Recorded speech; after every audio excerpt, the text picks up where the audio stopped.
الله أكبر لا إله إلا الله والله أكبر لله الحمد. وأما من أحكامه الأول قال عليه الصلاة والسلام: من صام رمضان ثم اتبعه ستا من شوال كان كصيام الدهر. الثانية كان النبي صلى الله عليه وسلم يكبر بين أضعاف الخطبة يكسر التكبير في خطبة العيدين: الله أكبر لا إله إلا الله والله أكبر لله الحمد. أعوذ بالله من الشيطان الرجيم. قد أفلح من تزكى وذكر اسم ربه فصلى.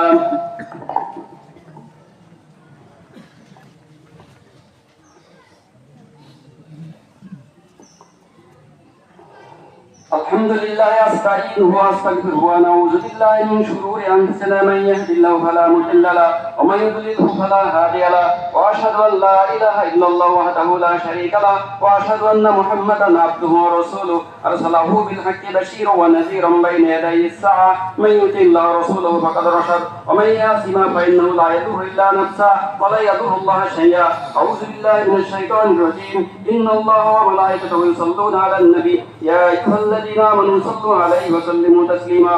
اللهم صل على محمد عبدك ورسولك وصل على المؤمنين والمؤمنات والمسلمين والمسلمات وبارك على محمد وأزواجه وذرياته. قال النبي صلى الله عليه وسلم: أرحم أمتي بأمتي أبو بكر وأشدهم بأمر الله عمر وأصدقهم حياء عثمان وأقضاهم علي وفاطمة سيدة النساء أهل الجنة والحسن والحسين